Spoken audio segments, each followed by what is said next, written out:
Tugudde mu nkambi ya Nationalist Platform sala zokka era nga bano abakulu basatu ekyamazima kiri nti mbere nga ate mubateeka mu sala otherwise bayinza okubeera nga ate bagenda kubeera nga ate beetaba mu kalulu kano akajja aka 2026-2031. omukulu asookera ddala Joel Sanyonyi leader of opposition era ngono yeesimbyewo side zeri Nakawa East. Omukulu wa Dakawa bamuyita Zambali Blasio Mukasa yeesimbyewo side zeri Nasana municipality. Omukulu omulala amanyikirwa nga Zaake yeesimbyewo side zeri Emitiana. Abakulu basatu beetaaga okubeera nga temubateeka mu ssala kubanga ebintu byo birabika nga bitabuse essaawa yonna yonna bandigibwa mu lwokaano nga muze mulaba abantu ab'enjawulo be bazze bajja mu lwokaano. Munange ebintu nno birabika nno byakyuseemu era ng'ebintu bimwalabanga gundi adduse ne box gundi akoze atya ne box gundi akoze atya ne box wali mu kaseera k'okulonda ekyamazima kiri nti birabika nga byaweddewo era nga abantu 10 abakkirizibwa okubeera nga temunnange bakusayiningira emikono oba okusemba okubeera nga ate wesimbawo ku bubaka bwa parliament senga kugenda ku makya ne kuvaako abantu 2 bokka bwe bati n'obeera nga ate osigaza abantu 8. ekyamazima kiri nti obeera automatically disqualified kakati no ewa Zambali Blasio Mukasa abamu ku abo bamusayiningira amawulire gende mukubeera nga tefuna side zeeyo galaga mbu bataliza okubeera nga tembu benkyanga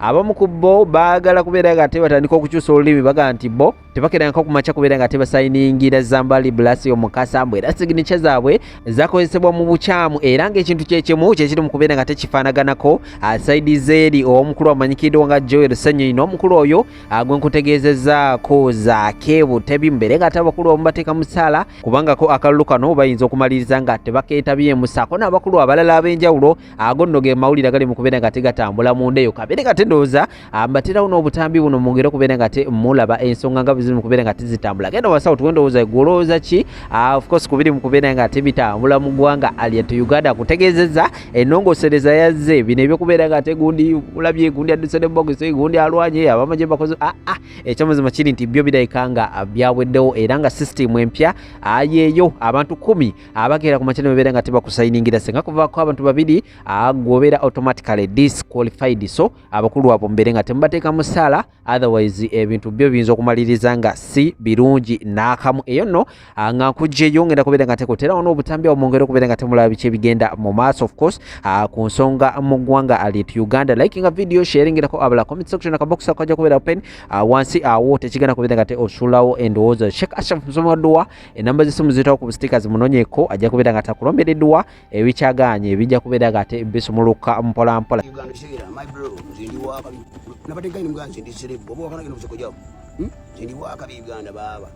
Bana bapinga bigambo byasibukira bigambo ejene ngubira kudanira ngabe bidanira kyekiro mukwana kuzamiro ni bitano kigera kuzende prono nyo tukwado obusembi katika akawumbi jasi ndiawo kali wiki nambo kigera oba ada abana begomba abamuwe n'abana be Uganda alula Bobi Wine kapinga bere seneka kabi Bobi Wine talina kyasula ku kamiliyoni kigera kamiliyoni zinyo obusenti kigera dalira wenjani moya kaumbikamu nali yako kigera kali bapinga bana bapinga ne ndi waka be Uganda kigere kamiliyoni ate familia ya mayanja nzibu nnyo familia ya mayanja ya kigere kamiliyoni ndi waka bi nazimba esegu kwa makani basi ne bapinga ne banjogera mbati zibine kamiliyoni biki ndi waka be Uganda kigere kamiliyoni ndi waka bi bro ndi waka be Uganda my bro eri balo yazibanye era kibakoze olwaleero nga bawakanya ensalawo yakakikekino kubanga nzino okukakafu nasoma bulungi yo ate era nkyasoma era ntikibwa mwaka gujja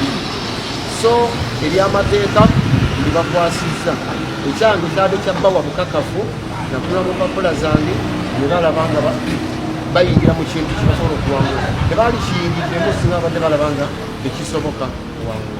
Bwe tuli ku maanyi g'amateeka akakiiko k'ebyokulonda amateeka gekakolerako gakajja mu ggulu ye kyogamba nti mukulu by'abakama takimanyi nti bw'amala okuwa ensala oyo awakanya ensala wooye waddembe okujulira bw'aba takimanyi bw'oba omulabyeko mu ŋŋambire asoma akawaayiro ak'enkaaga-mu-4 akassemateeka wa Uganda. Akawaayiro ak'enkaaga-mu-1 akassemateeka wa Uganda ke kamuwa obuyinza okuwulira emisango ebbanga ly'amala nga tannaba kulangirira awangudde.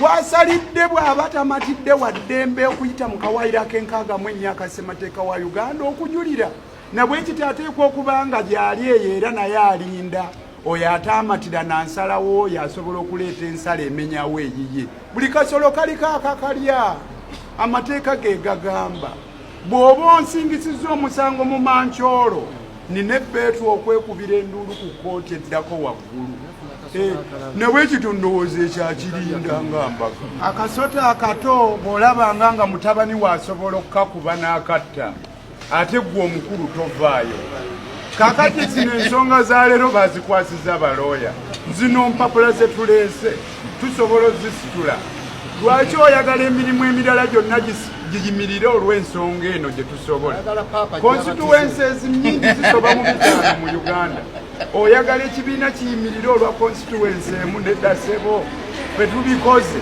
yeffe bapuliida kandidate waali obadde otya gwe ono ye Zigidi ono ye Bobi Wine Zigidi ye yatuyimbira akayimba eno maike ya Zigidi n'akalala bakayita Sunda bonna bwali mega hits. Of course Bobi Wine si wakwogerera is a superstar. Zigidi yasiruka Tanzania eyo n'atukuba akayimba maike ya Zigidi era amawulire gonna nga gatambuza nti musajja mu Tanzania. Naye Bobi Wine ono musajja mugezi abaza yajja neekwata ku Zigidi ng'olwo Zigidi yabamba Uganda era awo ne bafunirawo kaddiiru akokkola akalango ke bayita pure walaji. Akalango ako baakayimbira mu luyimba lwe bayita Sunda ne Zigidi. Engabana ya ssente z'akalango yajjamu emikoosi. Simanyi oba Zigidi yataafuna oba yagenda n'ajjayo ssente oba Bobi Wine yataafuna oba Bobi Wine yajjayo ssente n'alyazaamanya munne. Naye nga bye ngenda okubanyumiza byava kalango ke bayita aka pure walaji. Pure walaji baalina head office ng'eri awo Katwe. Kati omugagga oyo yabatuukirira Bobi Wine n'amuwa akalango. Akalango ako ne bakakuba ne Zigidi ono gwe mulaba. Naye ekyo kisi ekikulu kye kino nti Bobi Wine musajja mugezi ate Bobi Wine teyeerabira ate tasonyiwa wabula ate nga yakwagadde akwagala nnyo naye nga ate yakukyaye akukyawa nnyo. Bobi Wine yayagala nnyo Zigidi ng'alinga muganda we nga bw'olaba yayagala ennyo Buchaman. Kaakati baatuuka ekiseera bwe bafuna obutakkaanya Bobi Wine n'alimbalimba Zigidi nti balina show gye balagako sayidi z'ejjinja eyo bakamuli. Zigidi olwo nga yeerabira dda nti waaliwo oluyombo wakati we naye Bobi Wine nga oluyombo olwo luva kalango kembagambye aka pure walaji. Bwaca lumu nga Zigidi batuula mu mmotoka yaabwe eya Firebase ne ba members abalala ng'ekisumuzo kikaaba nga bagenda banyumya. Bobi Wine ne bava mu Kampala nga bagenda baseka ne Zigidi nga ba member ba Firebase bagenda ku ndongo. Kozi Bobi Wine yali ayagala kupanishinga musajja Zigidi oba yali yamukola ki oba zaali ssente z'akalango nga ze zaabasumbuwa oba oluyimba lwa Sunda kuba baamala oluyimba lwa Sunda olwo ne balukola remix ne Bobi Wine. Kati simanyi oba waliwo yaleeta show ng'ayagala Zigidi. Zigidi n'agaana okugenda okuyimba nga Bobi Wine akutte ssente. Bwekityo bwe kyali ndowooza either ku kalango oba ku show. Amazima sitole njerabiddemu awo kuba ebbanga ddene. Naye Bobi Wine bwe baavuga Zigidi ne batuuka ku Kiyira. Bobi Wine n'aweta emmotoka eya Firebase yonna nga mwe bali ba members bajjajjanna na baani n'egenda ku Bujaagaali ewabeeranga omusajja omusamize eyayita jjajja Bujaagaali. N'agamba Zigidi Bobi Wine ngenda kusuula mu mazzi aga Katonda mu ggulu. Members bonna nga bwemumanyi Firebase bwe yali nkambwe nga bagamba baba bagambye omusajja ne bamukwata Zigidi nga baagala kumusuula mu mazzi gakiira. Zigidi yakaaba amaziga neegayirira bajjajjaabe n'ayita emizimu egyawa n'akkirira ku ttaka n'afukamira. Bobi Wine n'asonyiwa Zigidi. Kaakati mbadde wano ne nzijukira kasitoola kubangi temukamanyi kubanga kamanyibwa ffe abaali munda mu mawulire ennyo ne mu entertainment. Mbadde wano ne nzijukira ne ndaba abantu abakaaba Bobi Wine yabamye kaadi biki. Njagala mbategeeze nti Bobi Wine bw'akwagala aba akwagadde, ate bw'akwetamu aba akwetamiddwa, ate teyeerabira. Kubanga kati bwemulaba sitole ya Mpuuga eringa Bobi Wine alinga abadde agyerabidde. Kozzi bonna abaasayidinga n'Empuuga abamuyambako wano nawali n'abassa akasiiso, ekiseera ne kituuka n'abapanishinga bonna n'atabawa kaadi okuviira ddala ku Ssewanyana. Ate Ssewanyana yamukoleze bubi nnyo kuba yamwogeza n'okwegamba, yamwogeza ne ku bye yamwogeza. Ate Ssewanyana ne mu kuzimba ekibiina yaleeta miliyoni ze 15 n'efala bannaye gw'ataamanya nga tolaba red flag gwe walaba abalala bawaayo sente nnyingi nga ze wawaayo Ssewanyana. Anyway, ensi gye tuli. Bobi Wine tasonyiwa, akussa akasiso naye nga tasonyiwa. Njagala otunuulira omusajja gwe bayita Butcherman. Bobi Wine yayagala Butcherman, ya Rabbi ya Ramiina, yamwagala ebyaddala. Naye Bobi Wine yakoma okwagala Butcherman yakoma omukyawa kubanga Bobi Wine yajjanjaba ne maama wa Butcher n'okumuziika yamuziika nga Butcherman ali eyo Southern Sudan. Naye nga bamaze n'okukyawagana olwo naye yafuna akawo obuntu Bobi Wine n'agamba nono ekyali wange. Omusajja oteyeerabira nze nkubuulira ayinza okussa akasiso bwoti gwe nolowooza nti ffala. Kaakati waliwo sitole endala ya musajja bamuyita Ronnie Banton. Akayo kansooke njibuuke tugende ku musajja ono yayimba muliro Master Parrot. Master Parrot atuuka ekiseera azala wa Bobi Wine, jjukira ali member Firebase oba yamukola ki? Bobi Wine tulina akabaala ke twalinga okukalingako kaliyoki nga ali serious awo ku poliisi ekabalagala kalinga mu nsonda awo oba kakyaliwo nga oba lwalinga lunaku ki ndwerabidde. Bobi Wine yajja ne Firebase ne basanga Master Parrot awo. Master Parrot bwe yava mu Firebase n'adduka ne yeegatta ku Kameeri. Bakwata Master Parrot ne bamuwambula n'asigala bukunyanga bwe yazaalibwa n'abeeranga omusezi oba kitegeera, ne bamusalako n'enviiri. Master Parrot oba musajja wattu yava ateeka balagala paka gye yagenda nga tasigaze waddandaweya n'engatto nga bazimuggyeemu. Oyo Bobi Wine kwegamba Bobi Wine bw'akwagala aba akwagadde. Kati ate omusajja gwe bayita Ronnie Banton Kauna ye musajja yekka eyali tayagala kamanyiiro, naye ng'ate naye yali atya Bobi Wine. Waliwo olutalo lwali lwa dread. Bebe Cool ne Bobi Wine be baali balina bokka dread eziyimirira bwe ziti. Ronnie Banton n'akola dread eziyimirira. Olutalo ne lujja nga tejjukira Ronnie Banton yayaka alinga mu America kakkala kaako mukamanyi. Bobi Wine yaggula olutalo ku Ronnie Banton. Naye omusajja ono Ronnie Banton okumanya muzibu yali tayagala kumanyiirwa. Baasisinkana eggabe eyo keke waliyo ebyennyanja nga tutera okugenda ne tukiringirayo ku Sunday abantu abaali bayita basereebo ebiseera ebyo. Bobi Wine yasalako Ronnie Banton naye ng'alina ababe bakyaliibe. Bobi Wine najja n'ayimira mu maaso ga Ronnie Banton n'amugamba gwe weeyita ki?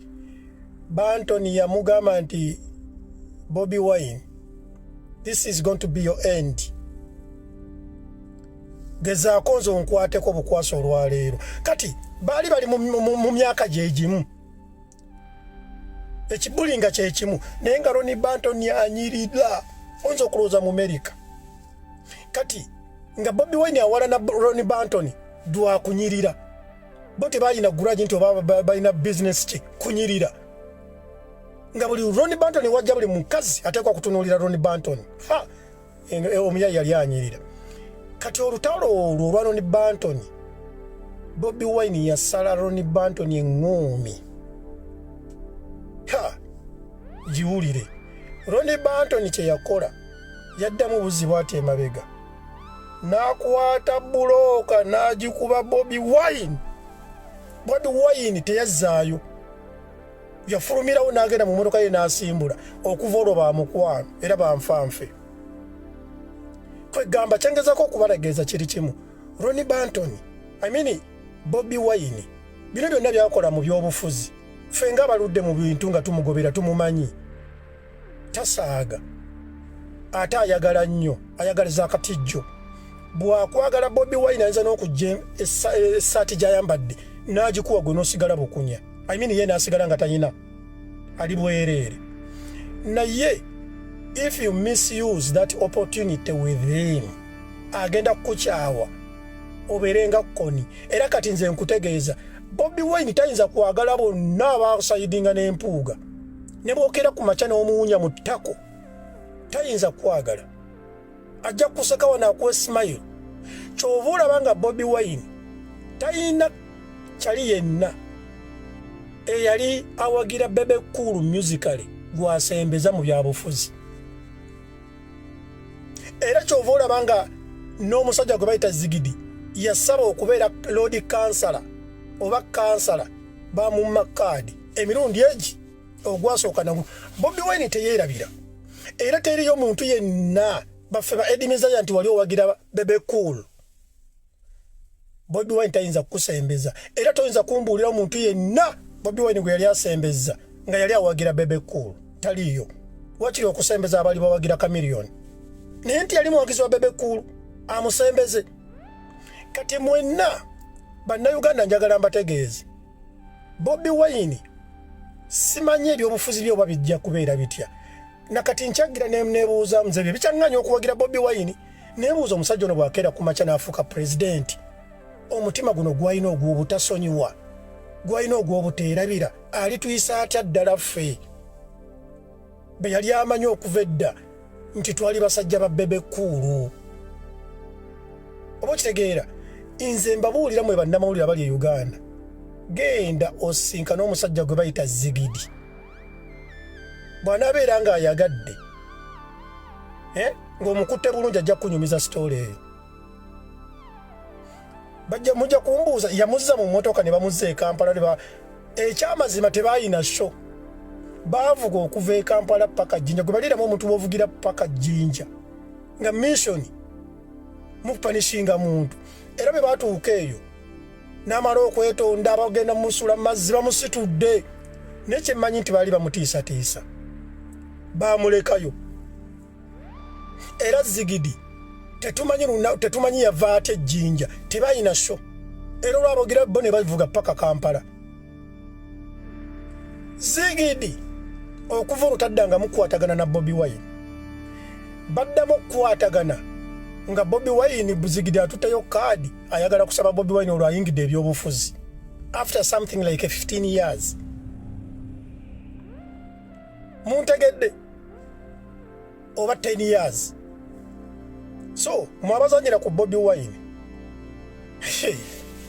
kyovula banga Bobi Wine kiri kyembagambe nti ayagala nnyo bonna abaana abali abafaya base abali bawagira fire base bonna kati beba kansala beba member ba parliament abo bonna bemulaba bebawadde bebawazikaadi bebawadde ba councillors bebawadde emirimu Bobi Wine abasabidde visa abatuttewa bonna okuva edda bawagizi ba fire base kyovula banga bannabe abafuzi abamu bagamba nti fire base political party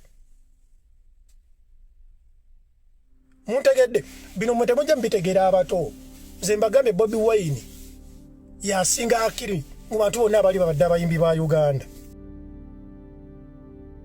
Abalungi abatuwuliriza era abatulaba olunaku olwaleero tukyaddeko ewa Sheikh Asiraf Dembe. Sebo sanyusa okubalaba. Amannya agange Seeka Asiraf Dembe akola ku bizibu by'enjawulo. Omuntu singa aba alina ebirwadde musomereddwa tunywa amazzi ga lukuya nga bw'obadde ogalaba tugenda abantu ku kyoto ne twokya emizimu emibi egibabaamu n'okulomba edduwa. Abantu singa abeera ng'ali wano atuuse sobola okumulombera edduwa ne waba atatuuse nga mpadde amannya ge naye ng'ali wala neetaase enamba yange yeeno eri 0707363711. Nammwe bannyinaffe abali ebweru oyagala okuba nti oyagala okulombera ku dduwa ng'olina ebizibu viza zibuze amaka gakolongotana sente zikola zimpita mu ngalo ojja kumpeereza ekifaananyi kyo n'amannya go ebyo byokka bijja kummala nja kukulombera edduwa ojja kutereera. Olunaku olusembayo mu mwezi mba n'edduwa eyawamu ffenna n'abalwadde bange abakadde n'abapya. Salaamu alaikum warahmatullahi wabarakatuh.